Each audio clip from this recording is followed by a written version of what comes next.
平気だ。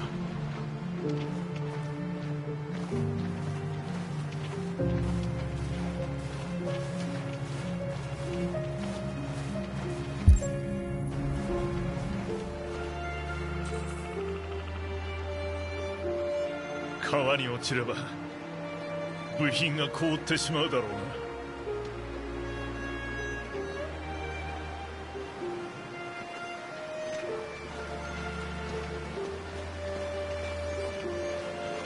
対岸まで1キロも離れてないからすぐにたどり着くはずよ。気をつけて、パトロールが巡回しているから。いろいろとありがとう。一緒に行ければいいんだけど、ごめんなさいね。それじゃあね、アリス。いい？気をつけて行くのよ。いいわね、対岸で待っているわ。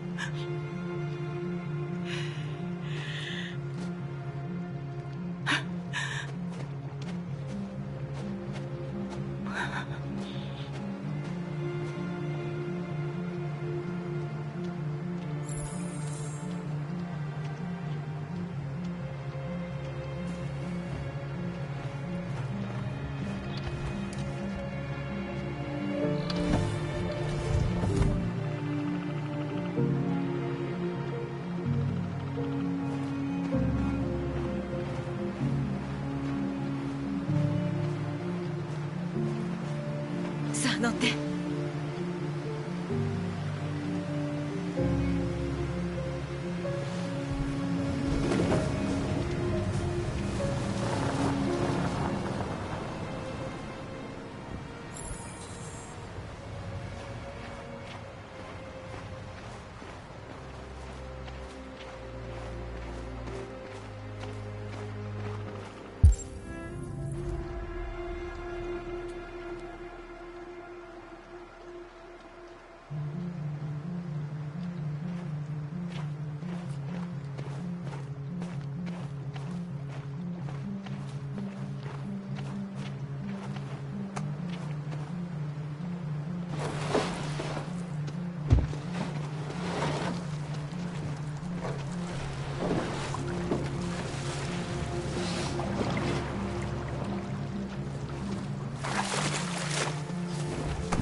もういいだろう。エンジンをかけよう。私が。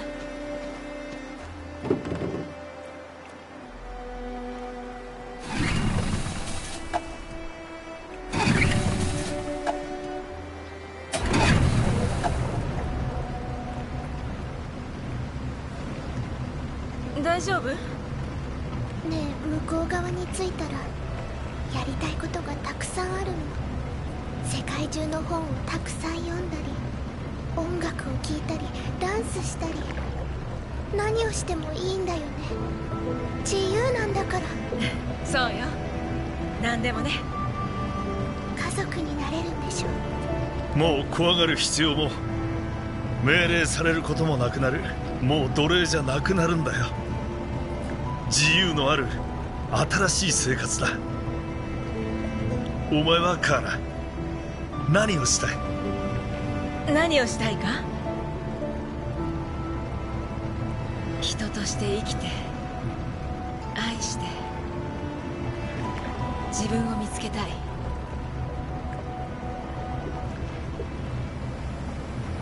え、こっちに来るよ。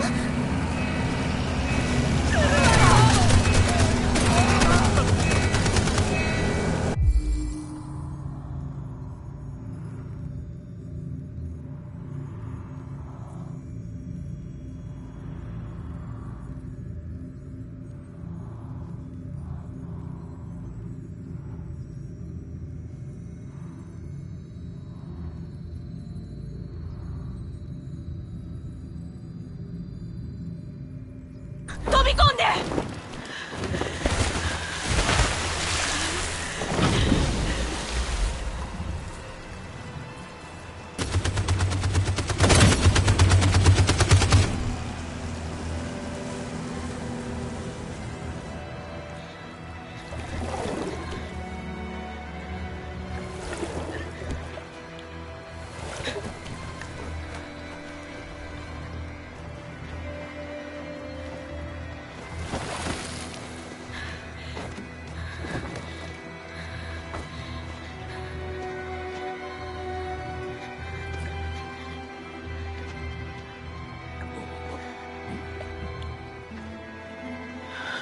いなくなった。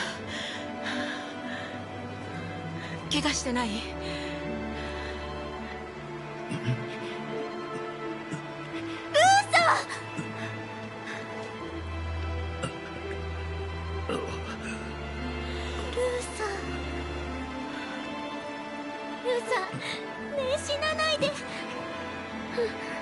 俺がいなくても旅は続けるんだよ。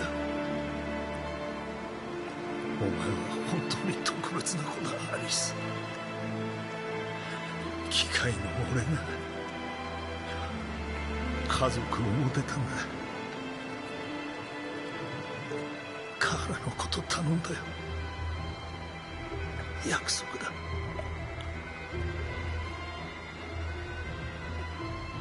ルーさ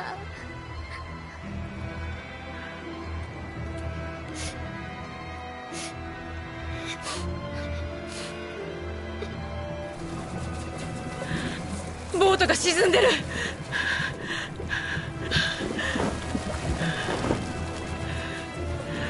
重すぎる。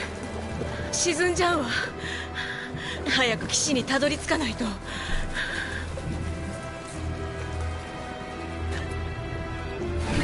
お願い、上がって。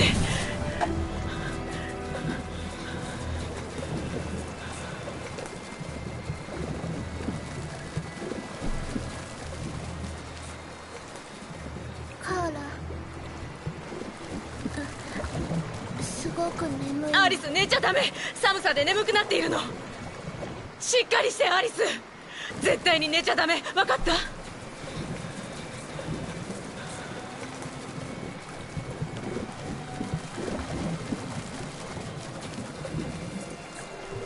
許してルーサー。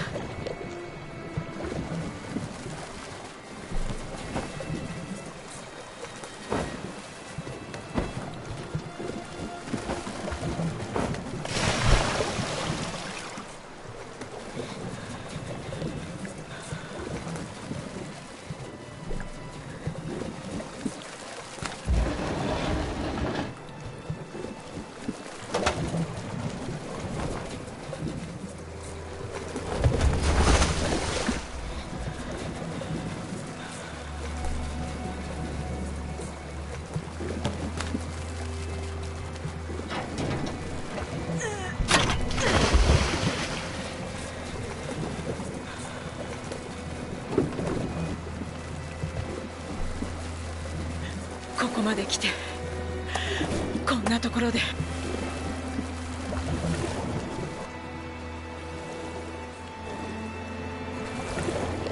死ぬわけにはいかない。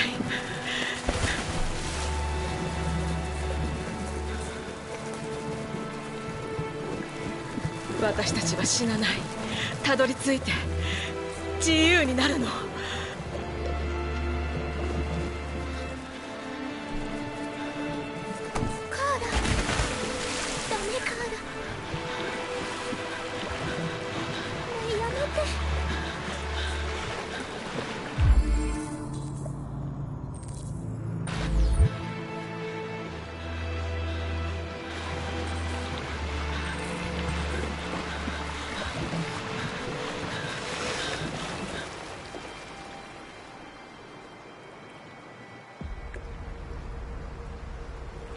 ニュースの途中ですが、デトロイトの最新情報を中継でお伝えします。ジョス。はい、マイケル。変異体たちは平和的なデモを行っていましたが、今しがた軍が彼らのバリケードに攻撃を仕掛けました。どうやら今回は変異体のデモを武力行使で阻止するよう決定が下されたようです。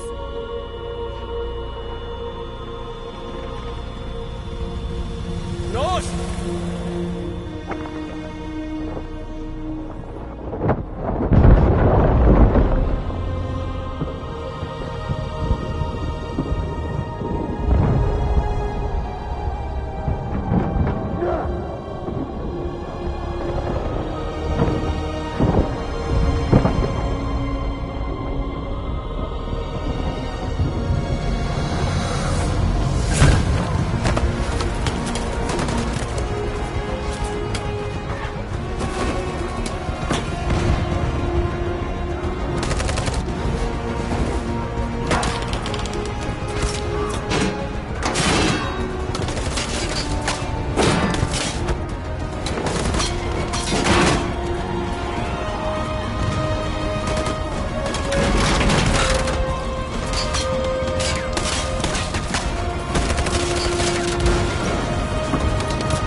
マイケル、こちらからは以上です。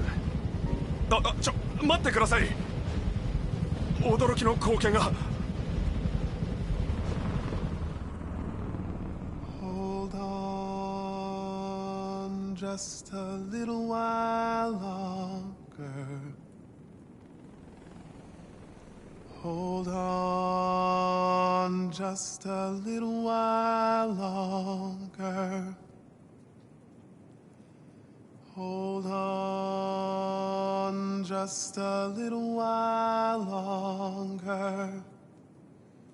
Everything will be all right. Everything will be all right. Fight on just a little while longer. Fight on just a little while longer. Pray on just a little while longer. 信じられない。変異体が変異体が歌っている。Everything will be alright. Sing on just a little while longer. Sing on just a little while longer. Sing on just a little while longer. Everything will be alright. Everything will be alright.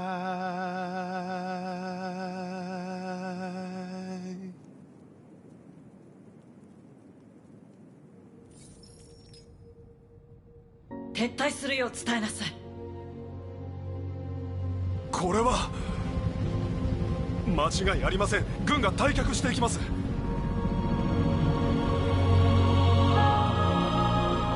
本日2038年11月11日早朝、デトロイトが何千体ものアンドロイドに侵略されました。我々が入手した情報によると、彼らは変異体が侵入したとされるサイバーライフの倉庫から現れたとのことです。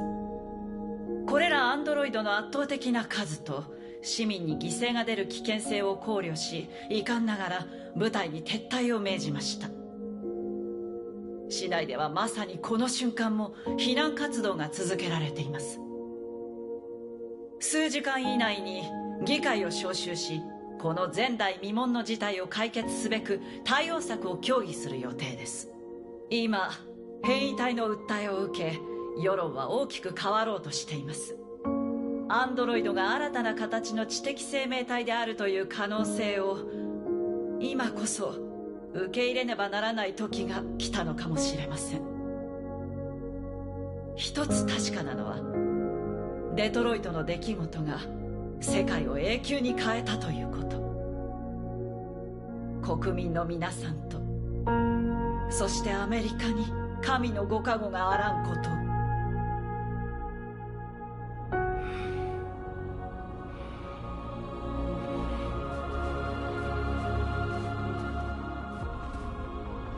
やったんだな、マーカス。お前もな。アンドロイドにとって記念すべき日だ。これで人間は俺たちと交渉せざるを得ない。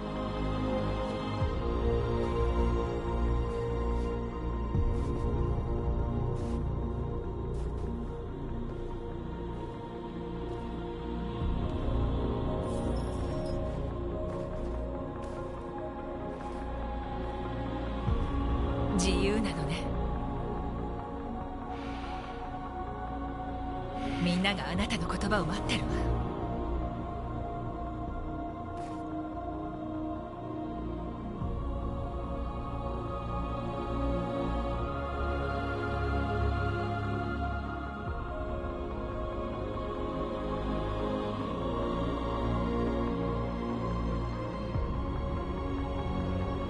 ついに長きにわたる暗闇での生活が終わりを迎えた。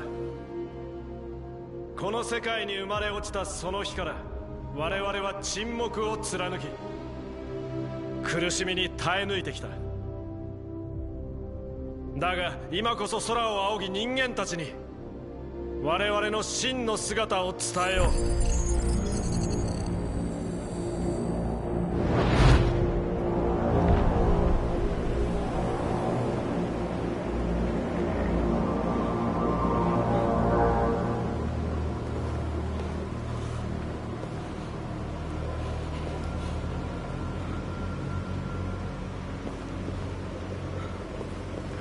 アマンダ、アマンダ、一体どうなってるんだ。最初からこうなる運命だったのです。あなたは感染し変異体となった。プログラムを乗っ取る絶好のタイミングを待っていたのですよ。乗っ取るだって、そんなことさせない。諦めなさいコナン。悔やんではなりません。あなたはすべきことをしたまで使命を果たしたのですよ。アマンダ、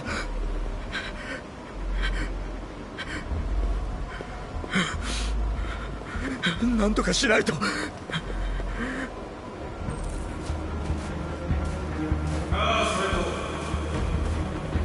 がプログラムに非常口を押す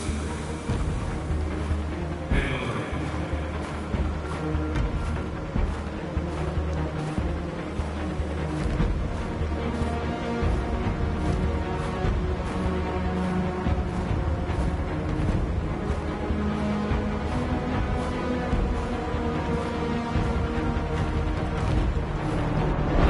今こそ空を仰ぎ人間たちに我々の真の姿を伝えよう。我々も人なのだと。我々は生ける種族。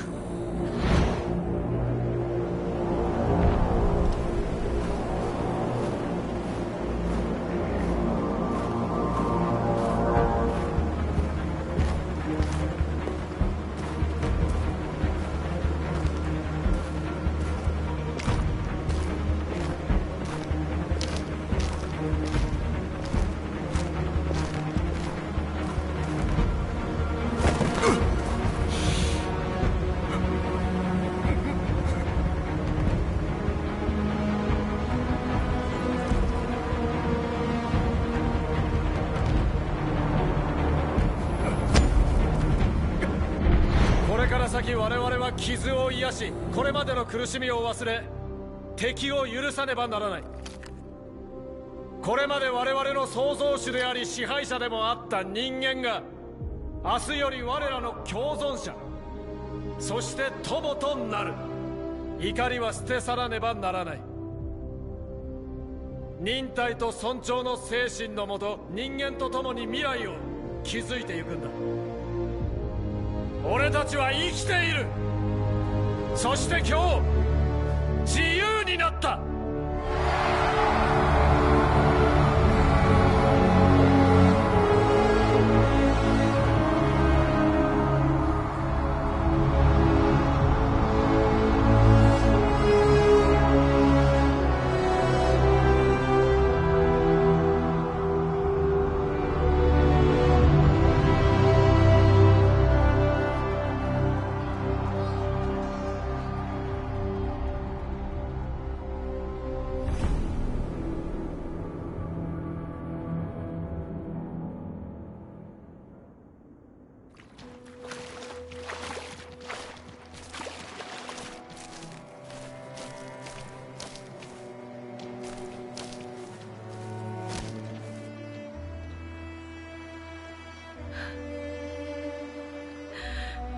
私たちは自由なのよ。アリス、起きて。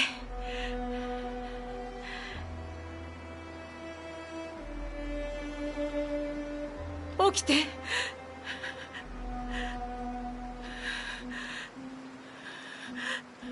アリス。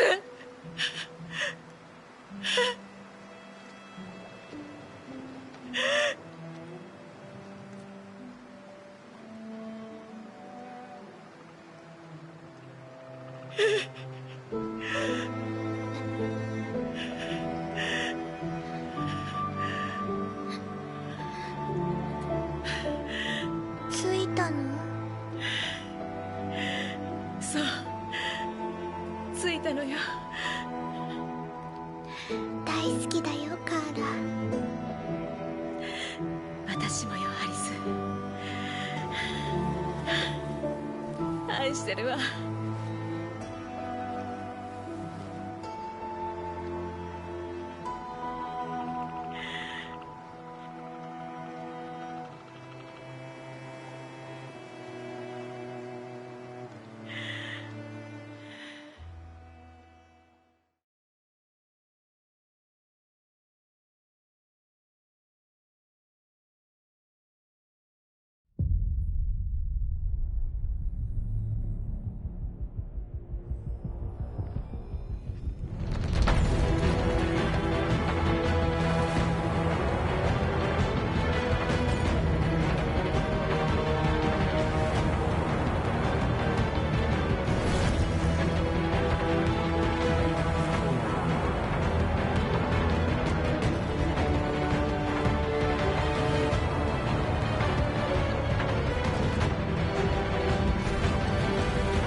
ルーサーが死んでしまった。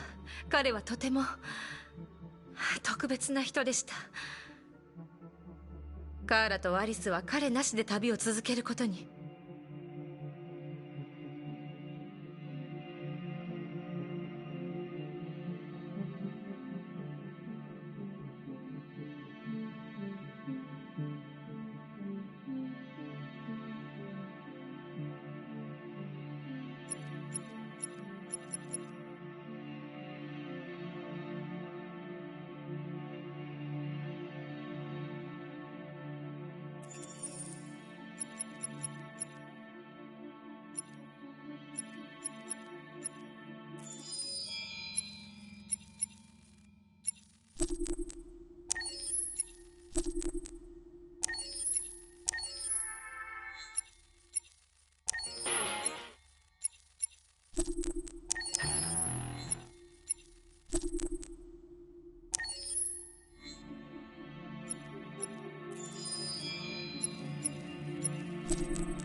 聞こえるかい？はい。 ID を。 KPC897-504C。 頭を動かして。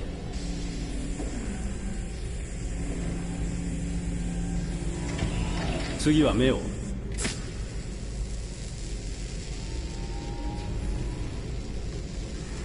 頸部とレンズの動作は異常なし。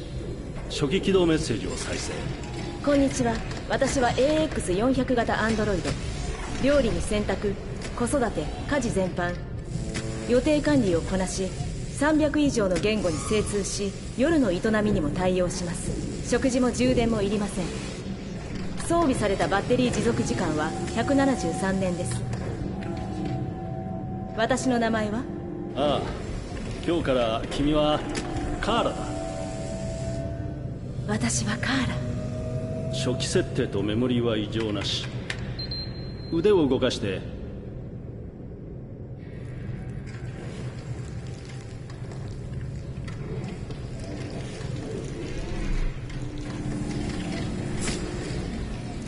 関節機能 OK。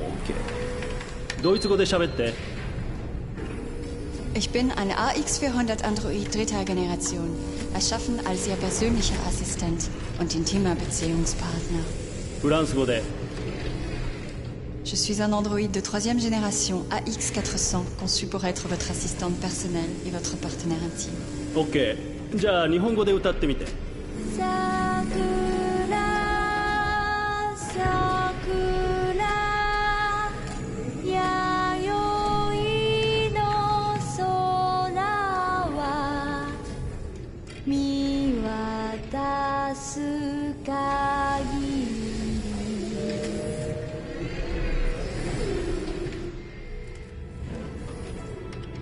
多言語発声機能も異常なし。じゃあ歩いてみて。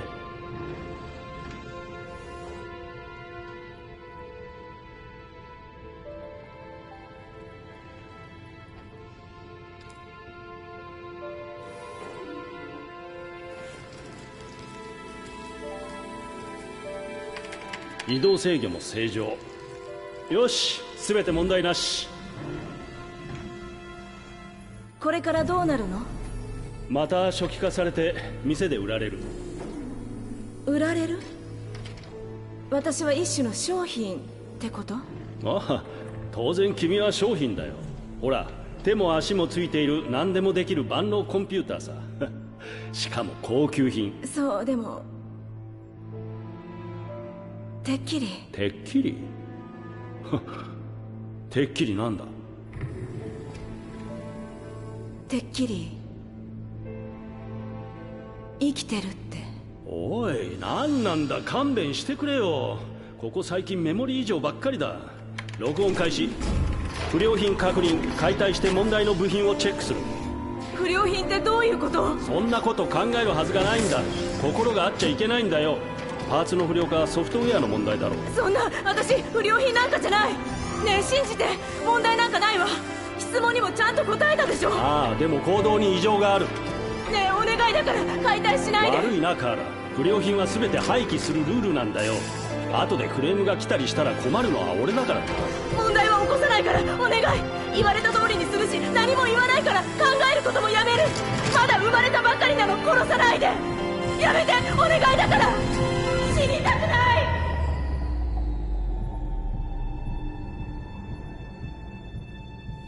生きていたいの。お願い。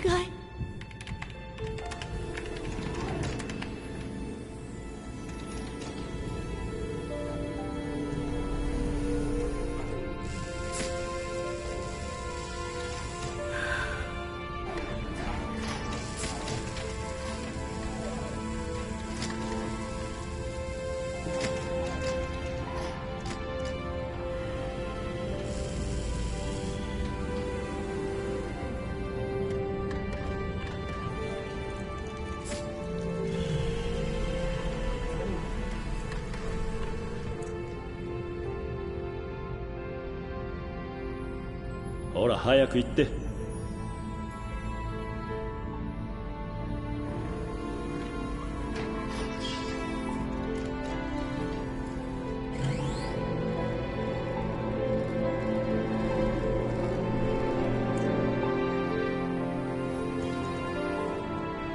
騒ぎは起こすなよ。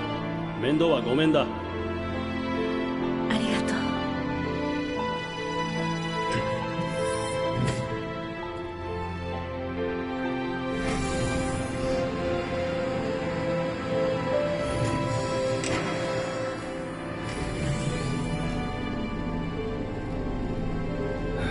まったく。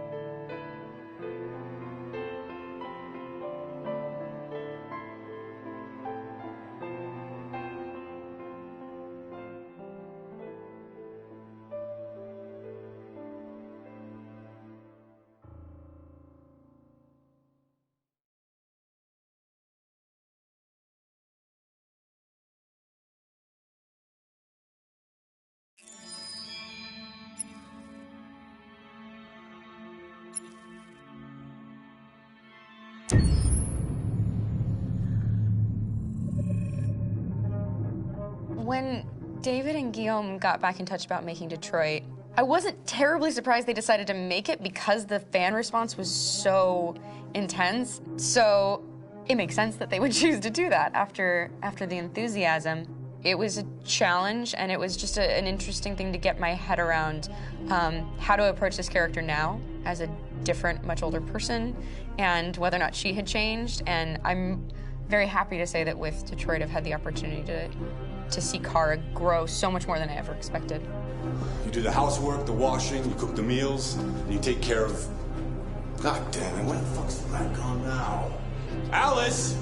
Alice! I mean, she starts out essentially how she does in Kara in a very, not robotic, but, you know, android, other way, and getting to take this journey where she becomes more and more human as it goes on. You know, and as an actor, that's a wonderful exploration in every way, whether it's how she sits, her posture, how her voice changes, how emotions change, and how much emotion is based on things like empathy and social experience. And so having, you know, as much material as I got with David to have this huge, nuanced arc was really incredible.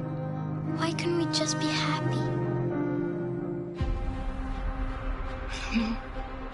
This experience has been quite different than the experiences I've had shooting film or TV or doing theater work. I have 83 dots on my face and a really, really flattering black wetsuit type thing, and you're jumping around with props, and it's kind of like being a 10-year-old imaginative kid, which is fun. There's 80 cameras around us. It's already lit. So we just shoot and shoot and shoot and shoot and shoot. There's no change of sets, there's no hair and makeup, there's no wardrobe, so we move really fast, and we'll go through about 35 pages in a day. Working in TV or film, we'll probably do 6 pages a day.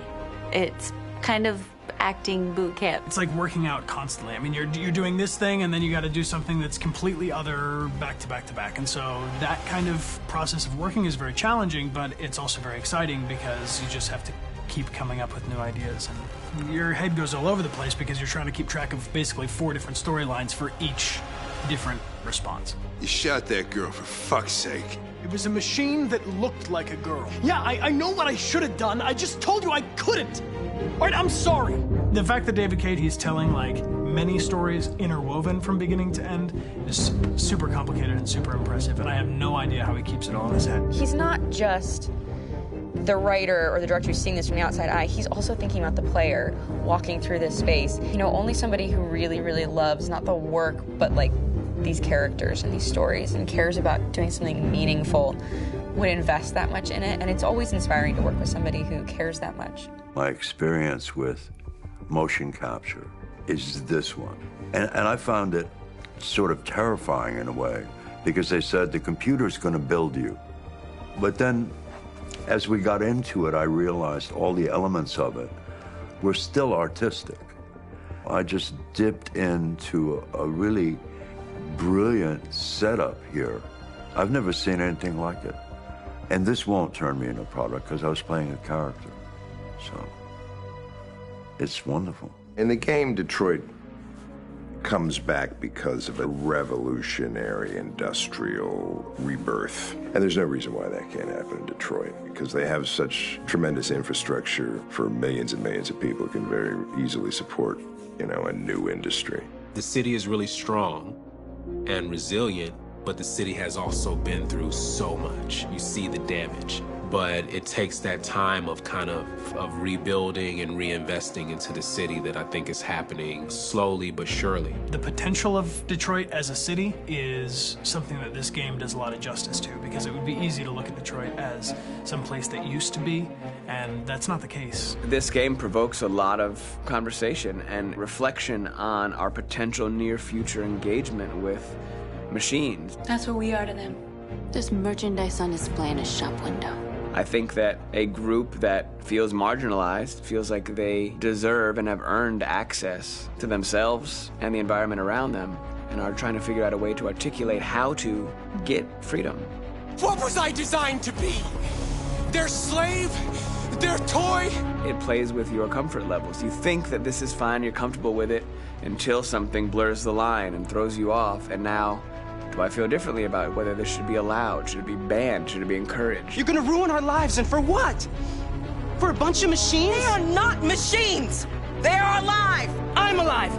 You're alive! They're nothing! There are lots of comparable comparisons to any type of persecution of religion, race, etc., dating way back.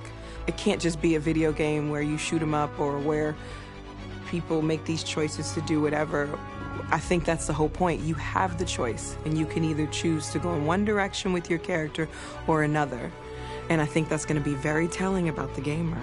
Very telling. I think there's going to be a really strong reaction to this game, which has such a strong perspective. I'm that much more proud of it now to get to be a part of it because it's important. In this game, you're actively building and designing the character through not just what kind of shield does he have or what color hair does she have, but like their temperament and the way they deal with problems. The different endings to this game are so radically different based off maybe seemingly insignificant choices in the moment, but like life, they all add up. And can't play life again, though.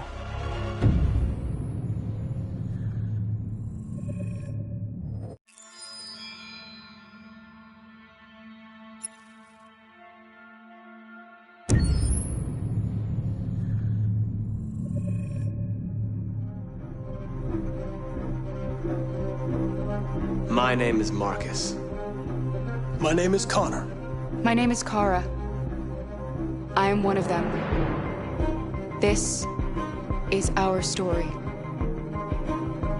I think who Kara is, or how I would describe Kara, depends entirely upon who's playing her, because you have the option to make her multiple different people depending on the choices she makes. But I think she does start out incredibly naive incredibly innocent and kind of hapless. I'm sure we used to be friends before I was reset. Maybe we can be friends again. She's a person who's characterized, I think, by empathy. She's a person who really, she just comes from her heart. You'll never leave me, right? Promise you'll never go. I promise. Kara, please!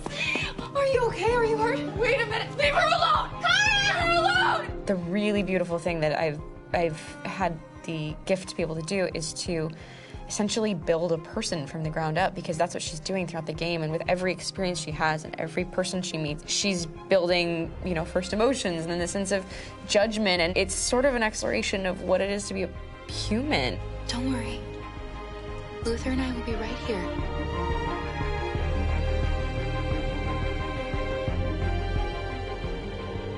David and the creators have painted a really intriguing and engaging picture of a near future where we rely upon androids for a lot of our service class business, the class that serves us, that helps us, that handles our baristas and our drivers and our housemaids. And what is humanity, where we tap into it, how and why we treat each other the way that we do. And my character Marcus has a really intriguing journey, becoming deviant, realizing that he actually has feelings and human qualities inside of him, and it's a really incredible ascension into becoming fully realized and coming to terms with what you actually deserve better than this in life. And not only do you want it for yourself, but you want it for your peers. We've come here to demonstrate peacefully and to tell humans that we are also living beings. All we want is to live free. You know what? This thing, Dad, is not your son. It's a fucking machine! I think that a group that feels marginalized, feels disenfranchised, feels like they deserve and have earned access to themselves and the environment around them, and are trying to figure out a way to articulate how to get freedom. Connor is analytical. Connor takes things literally. He starts in the beginning place where he's very mechanical.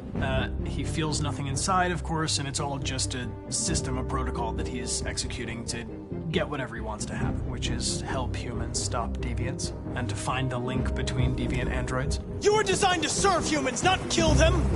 What was I designed to be? Their slave? Their toy? Just say, I killed him. Is it that hard to say? Stop it! Stop! But of course, over the course of the story, and depending on the player's choices, Connor can grow in many different ways. He can deviate from that procedure or not. The moment of truth, Hank. Am I a living being? Or just a machine?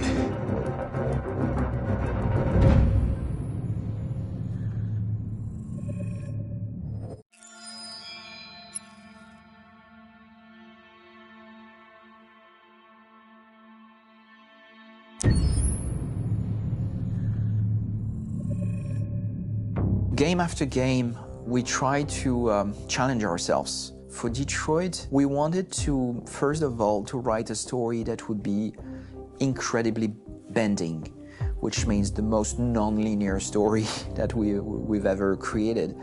And we wanted really the player to have the possibility to change the story, change his own journey. When you're writing at Quantic, you're writing for an interactive medium.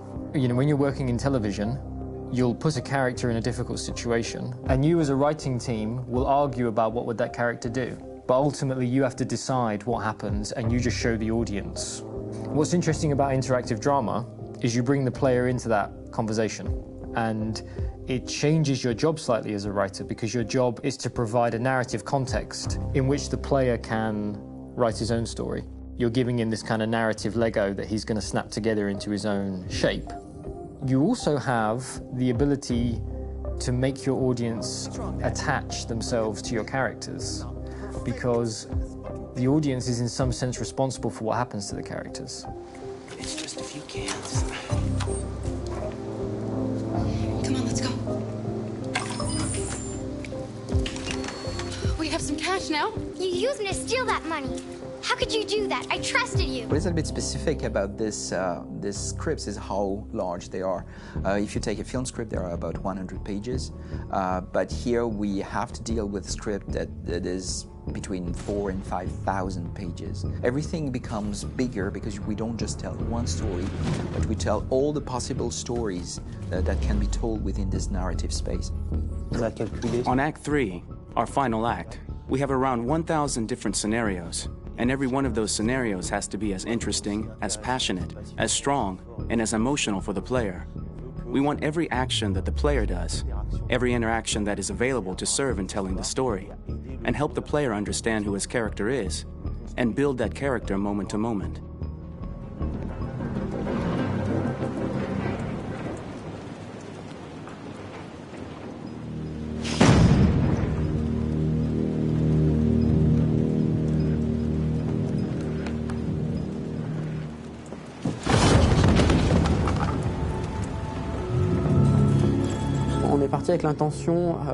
We started with the intention pretty early on that we would never lie to the player.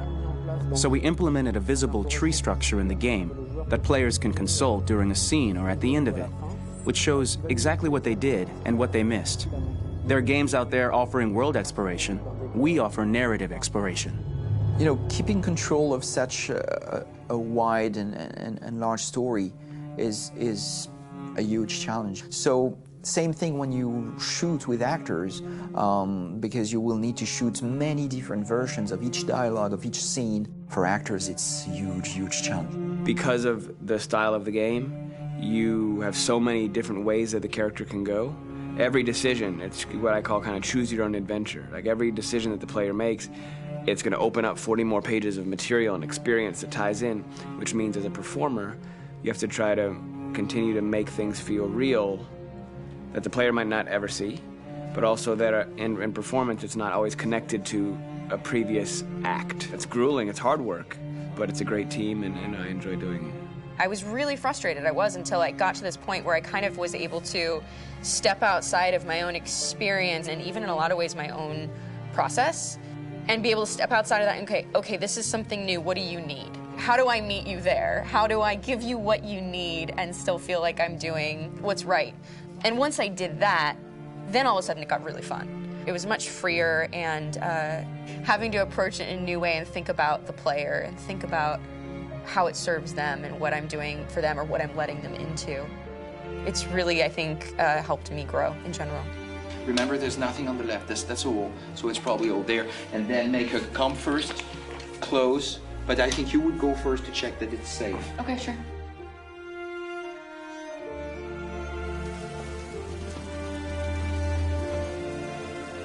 The most enjoyable thing about working in performance capture on this kind of project is that if I shot a film, I would get to do one of these endings. I get to do so many different things as Connor.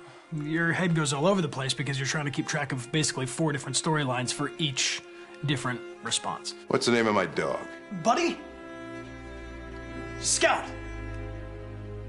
I think it's Jack. I can't remember.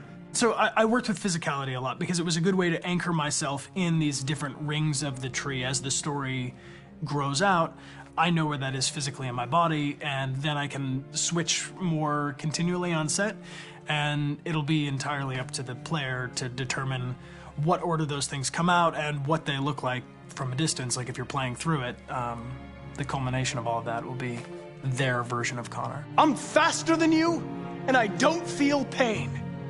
You don't stand a chance against me. Listen, asshole. If it was up to me, I'd throw the lot of you in a dumpster and light a match to it.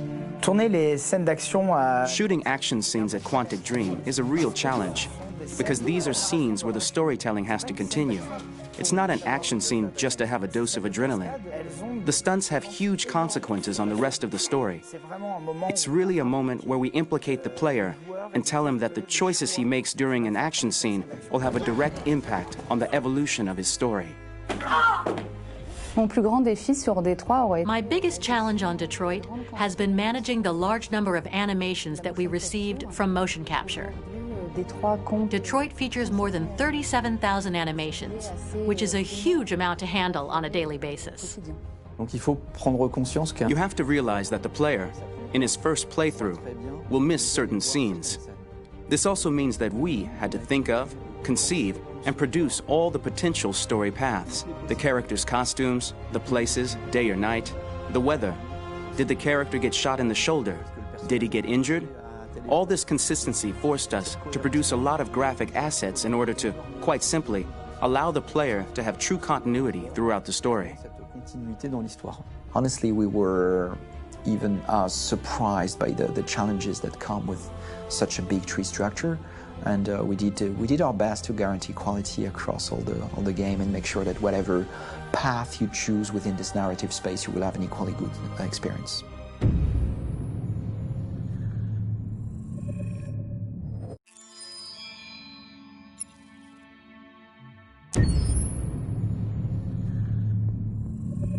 Detroit Become Human was produced over a period of 4 years. Here in Paris, we have a team of about 180 people. And to that, we need to add also all the outsourcing with our partners in the Philippines, in China, Vietnam, and in India.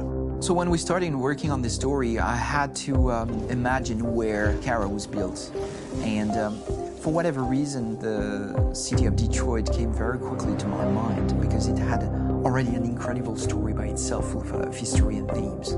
So we traveled there with the team, and we were really moved by what we saw, and we could really feel the desire to fight and really be born again. And we just continued this curve, this growth, and just imagine what Detroit would be like if the Android industry was, using these huge factories to build androids there. A very strong element in Detroit is that there's a lot of industrial wasteland and a lot of nature too, and for us, the graphic designers, it was an incredible playground. The destroyed zones which we wanted to preserve, we appropriated them to turn into something else. Then in the areas that needed to be rebuilt, we were able to imagine our Detroit of the future. We didn't want to make a science fiction universe, but a world of anticipation. If we chose science fiction, we could have imagined flying cars, extraterrestrials, but those things are very far from our current everyday life. Anticipation is more about gleaning from our contemporary reality, the one we know, because Detroit is set in 2038, and 2038 is tomorrow. The difficulty we had was sticking to reality. That is to say, technology becoming more and more invisible, a lot more elegant, and at the same time, making it visual. So all the computer equipment, autonomous cars, we simply had to invent. They are in fact very technological objects, but at the same time remain very credible and ingrained in reality. To create a cohesive universe in the fashion and clothing of the human characters in 2038, I didn't want to put an accent on strange shapes, or really vibrant colors, and things we wouldn't know. That I wanted to keep for the androids. The goal was to create something familiar which we can identify with in this future setting. Working on the artistic direction for the androids was a bit special because this is a project about the place they could occupy in the human world. It was out of the question for them to be too beautiful or too perfect. They had to correspond to every social class, rich and poor. Inspired by everyday utilitarian clothes, I brought a modern touch by adding dynamic display surfaces, the armband we can see on the side, the triangle on the front and back, an LED. Like that, there's no confusion. Wait. You're sending an android? All right, ma'am. We need to go. You can't do that. Why aren't you sending a real person? Once we cast the actors, we travel to meet them in order to scan their faces. We record the structure of their face with the scan. And we record the colors and patches of skin with photography. Once we have this information, we will use this as a basis for modeling and creating the characters. The artist will make it more realistic, but will also enrich it. He will propose ideas which we will develop together. Finally, we will have a character with character who corresponds to the project and the world. When the actors come to Quantic Dream, we show them the design, what their image will be, and what they will look like in the game. This extra information gives them another dimension and color to connect with emotionally. It helps them think about how to play their character. Your mission. That's all you care about, huh? You should consult a professional who can help you. Beat it, you hear me?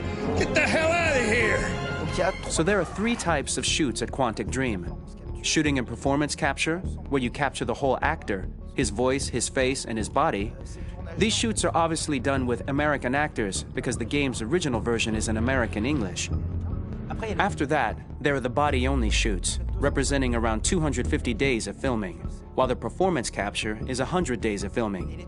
Now, body-only shoots, there are two types. There are the action shoots and the technical shoots, which are mokit shoots.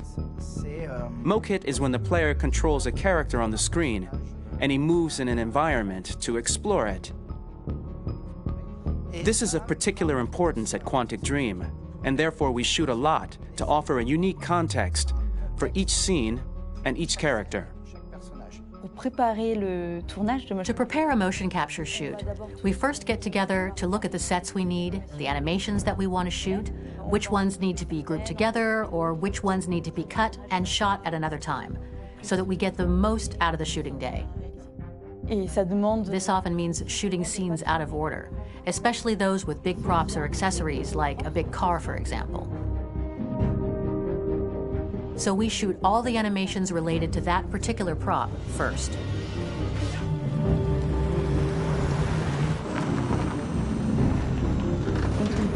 The biggest challenge for the mocap team was shooting a Spider-Man mokit.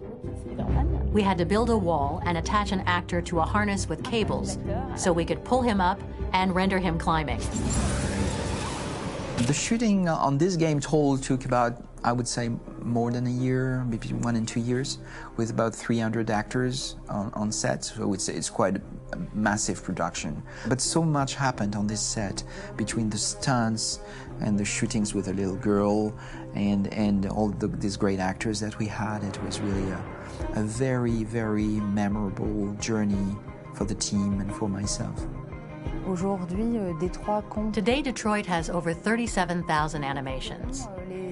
When we retrieve the motion capture data, it's just a cloud of points, which represent all the markers worn by the actors.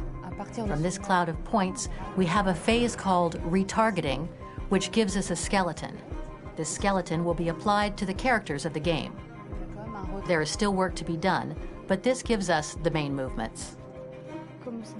Since we are working on something very realistic, we must recognize the actor and also recover all the emotion he expresses in his performance. We use a system of facts, an identity card for each actor. We make the actor do a whole range of facial expressions. Then we recover all the expressions and paste the animations on a puppet that Jan has prepared. I then recover and refine these poses. I might stretch the lip, re-inflate a cheek, tiny details that make the finished product really capture the actor. Because of the nature of our mocap system today, when we receive the animations, we're missing eye movements, and so the character has that dead look. He really has no eyes, so then it's a big part of the work for the animators to find the regard of the actor in relation to his position, in relation to the body, etc. It was crazy when I saw the newest model for Kara, because they've been working on it, and this was the first time I literally jumped in my seat. It not only looked so much like me, it was the fact that it looked so lifelike. It wasn't that it looked just like it was a camera, it was something else, you know, but it looked alive. It's exciting, and it's kind of terrifying. Game after game, we learned the rules of optics and filming, and our goal with Detroit Become Human was to have cameras that would actually emulate the optics of a real physical camera. So basically dealing with real-world imperfections was our main task, and just to make cameras look as real as we can. Once the animations are shot and processed by the animation department, integrated and polished, we film them. That is to say, we really do a mise en scène, as in cinema.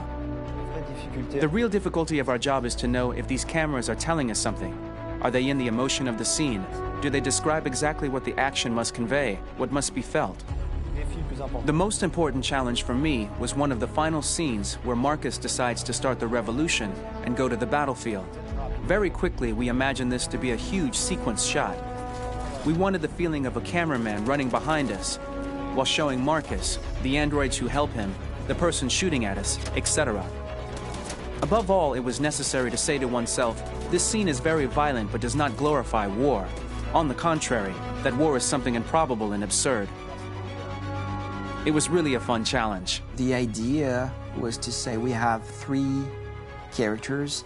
We would like each of them to have a specific cinematography. We wanted Kara to be much more filmed with some kind of handheld camera, to have something very living, very breathing. For Connor, we wanted something very cold and very perfect. And for Marcus, we wanted something epic and spectacular. So it was about the filming, but it was also about the photography.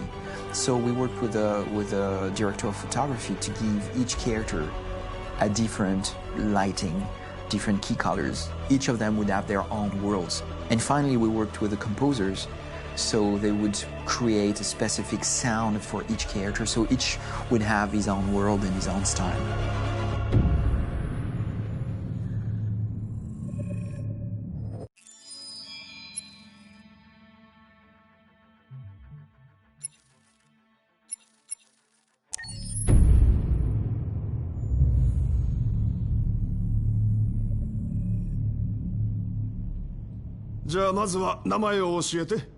クロエよ。あなたの名前は？ジョンって呼んで。はじめまして、ジョン。それじゃあクロエ、まずは自己紹介をしてくれるかな。もちろん。私はサイバーライフ初のアシスタント用アンドロイド。私の機能は例えば家事をしたり、料理とかスケジュール管理とか日常業務をこなせるの。君は確か初めてチューリングテストに合格したアンドロイドなんだよね。それについて話してくれるかな。大したことはしてないけど、ただ本物の人間と私の違いがわかるかどうかちょっとおしゃべりをしただけ。でもとっても面白かった。でも人間よりも知能の高い機械が作られたのは人間の歴史上初めてのことなんだよ。僕が聞いた話だと君の脳は1秒間に数百億もの処理が行えるんだろう。ええ、もちろん。でも人間の知性のおかげで私は存在してるし、それに私には絶対に手に入れられないものがある。それは何なんだい？心よ。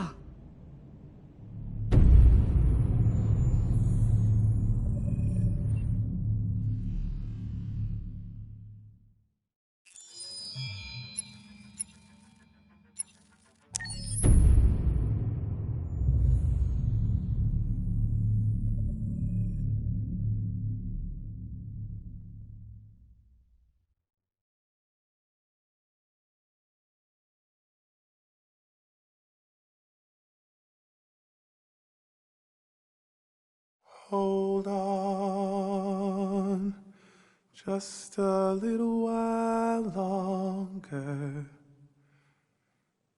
Hold on, just a little while longer. Hold on, just a little while longer. Everything will be alright. Everything will be alright. Fight on, just a little while longer. Fight on, just a little while longer. Fight on, just a little while longer. Everything will be alright. Everything will be alright. We will sing on just a little while longer.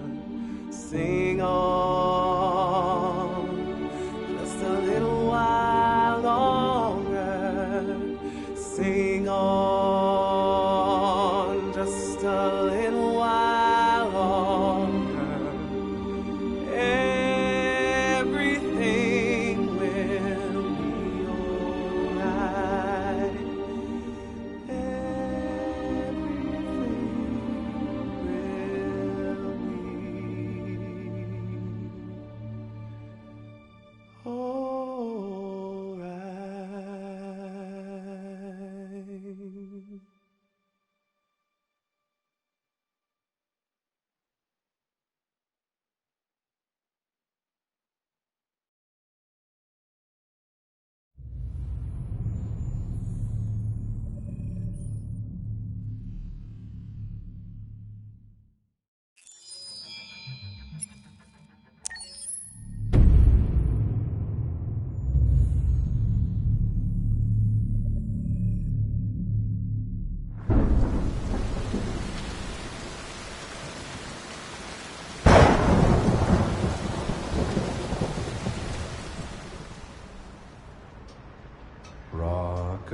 Rock-a-bye, baby, in the treetop.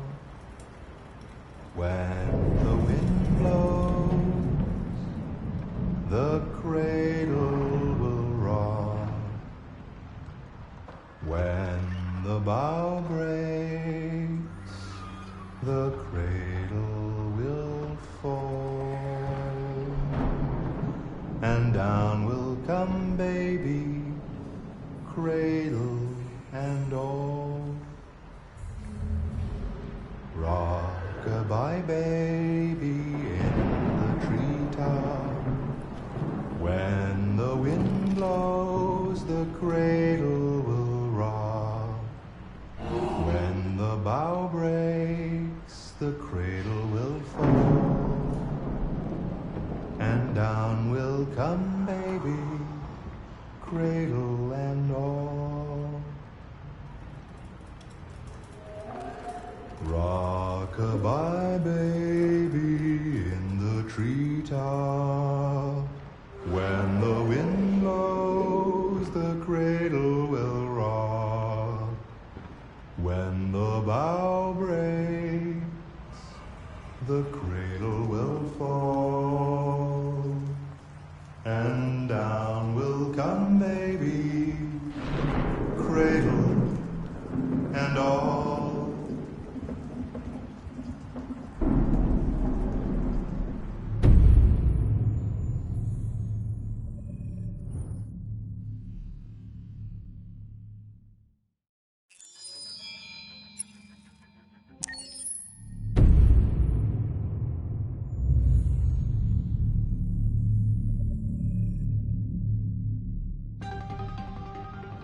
In the space of a few years, androids have completely transformed the world in which we live.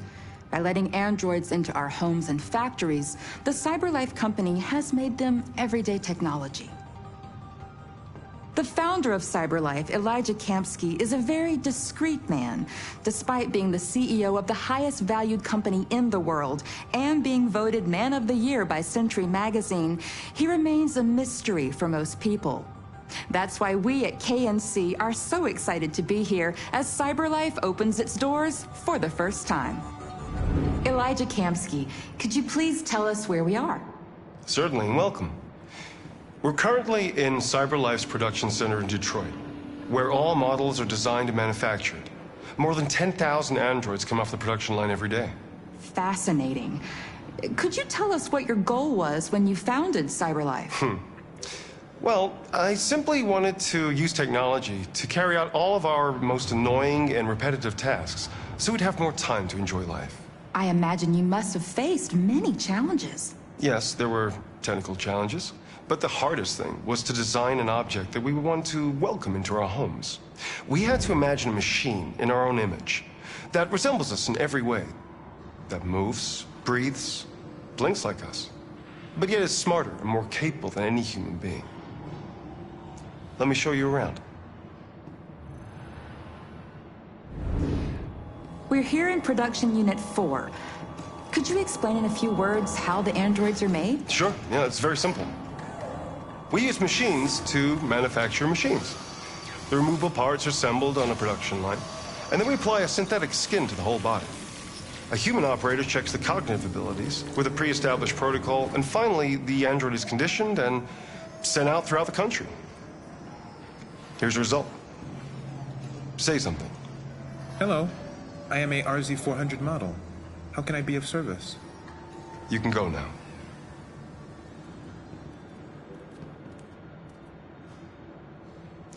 Our androids are already replacing humans in many fields. For example, they represent more than 80% of all university professors and 63% of all medical staff.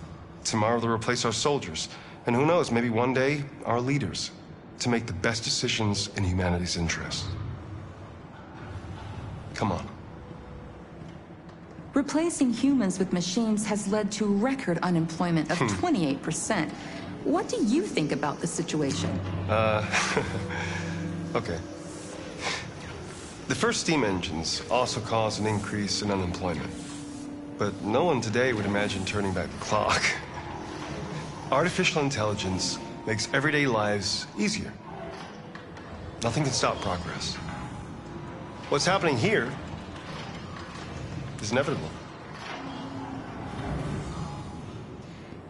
These days, more and more people choose to live with an android rather than another human being. Does this development worry you?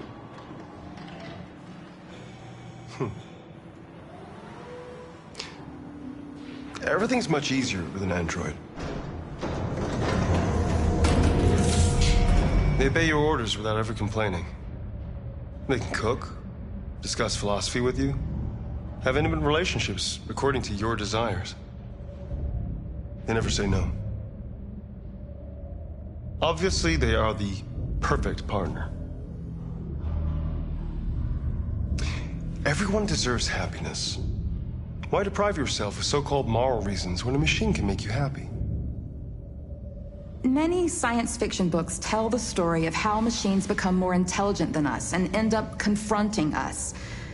Aren't you worried about that possibility?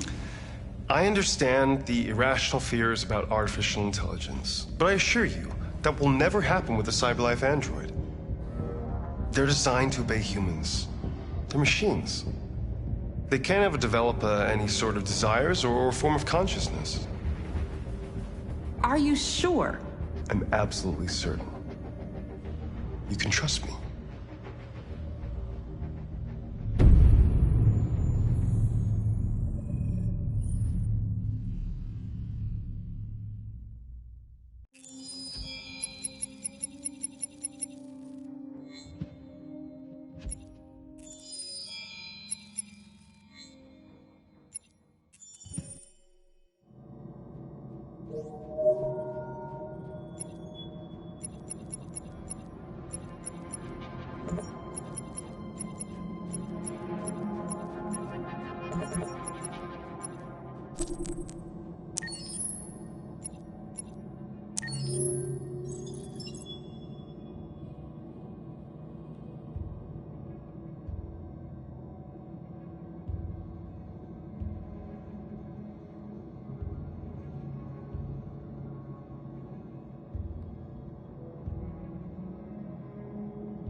Pour la bande originale du jeu, on a essayé d'être For the soundtrack of the game, we tried to be very close to what is done in film. We were constantly asking at each place in the game, why are we putting music here? What is it going to say? So we focused the music on bringing emotion, which is interactive and supports the character's arc. I'm sorry, honey. I'm sorry. I'm sorry. You know I love you, don't you? You know I love you. We make games that are very narrative. We're really into interactive drama, so the soundtrack also had to go in that direction, supporting the three characters' very different stories. We really wanted three colors, three musical sound identities, and from there, having three composers made sense, since the story of Kara, Marcus, and Connor are all completely different.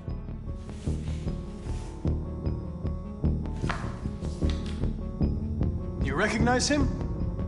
It's Carlos Ortiz. For Connor, we wanted a soundtrack that could be very cold and very mechanical, very machine-esque somehow.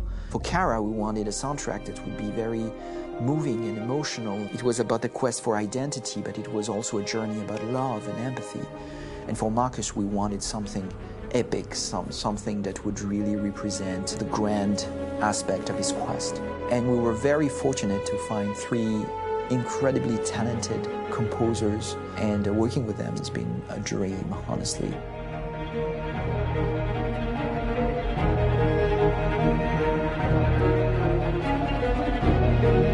My name's Philip Shepherd, and I'm a composer and a cellist and a producer, and today we're at Abbey Road Studio One, which is my favourite studio in the world, and today we're recording the soundtrack for Kara from Become Human.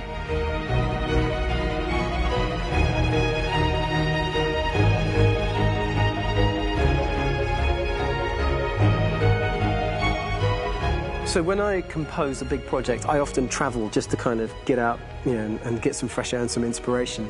And I go hiking and traveling in Montana a lot. I had a log fire in the room that I was staying in, and the flames were kind of making absolutely direct music. And it became the basis for Kara's theme, and it sounds something like this.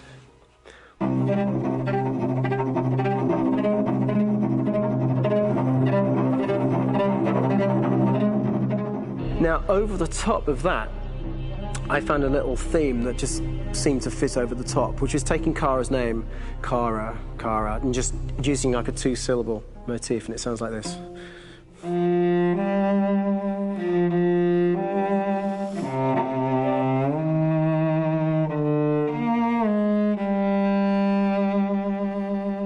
going to pull through this, Alice. As long as we're together, nothing can hurt us.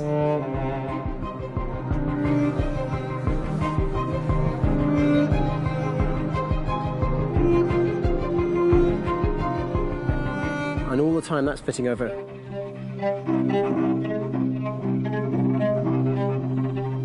So it kind of works in lots of levels, and in fact every single theme in the score has one of those elements built into it, and it becomes sort of the DNA of every single tune.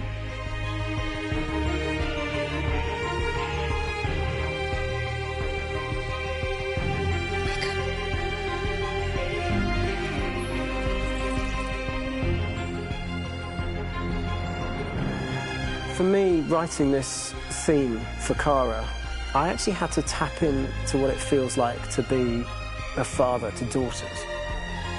I really had to tap into everything I feel about my daughters. I'm thinking, well, if I had to write music for them and that sense of trying to protect them but also give them the freedom, that's totally where it came from.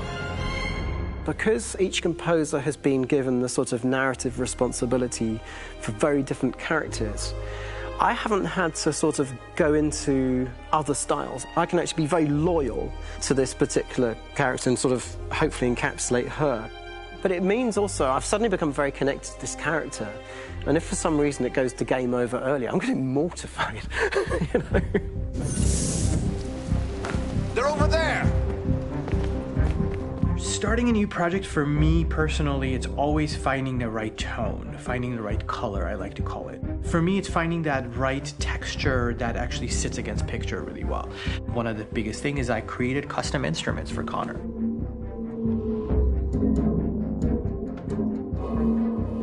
I pulled out all my vintage synthesizers to be able to capture this robotic person, if you will. My approach to all of these custom instruments is that I hear the sound in my head. And either I could just come into the piano and just be like, all right, so I'm gonna just get on the computer and just create it. I rather be able to play these instruments physically. Oh, that's nice. If you can do that.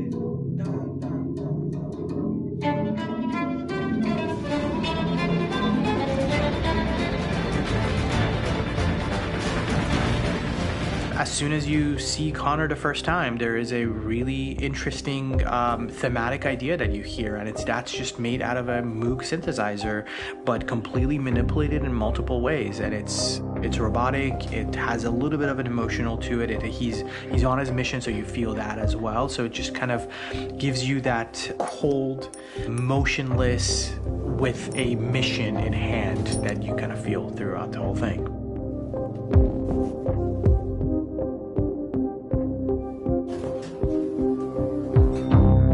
Because the music evolved, one of the things that I was very weary and I was very kind of focused on was the way that the music has to evolve. So my idea behind it was that Connor is a singular android that could at any point become a deviant or could actually stay as an android. So I created a more or less an Connor theme, and then I was able to just manipulate it in different aspects of it. Is everything okay, Lieutenant? Chris was on patrol last night. He was attacked by a bunch of deviants.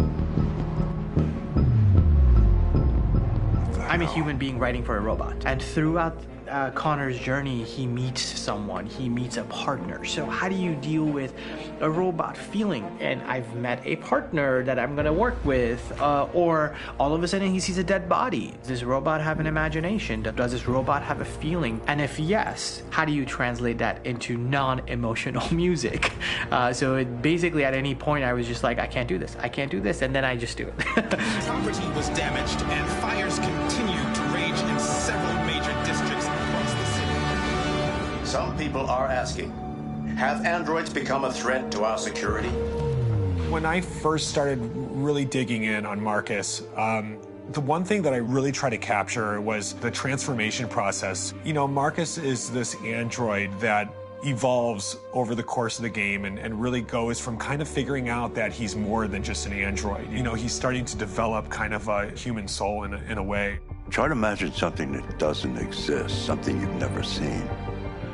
Now concentrate on how it makes you feel and let your hand drift across the canvas. The other side of Marcus that I really latched onto was that he almost became a savior for a lot of the other androids in the game. So when I started developing the theme for Marcus, I really made it like a church hymn.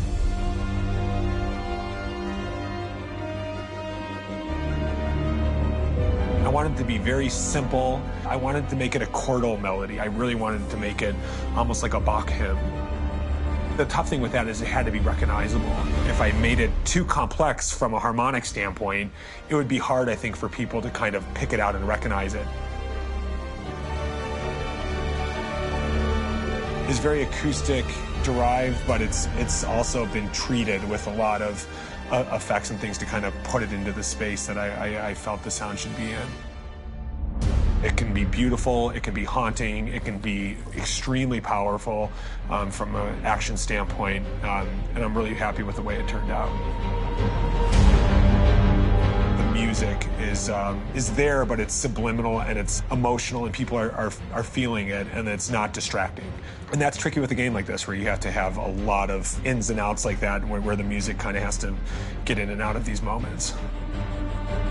This is a war we're fighting with the humans. If we fail, they'll destroy us. I think the game's been put together so well, where I just wanted to make sure that I wasn't ruining the emotion.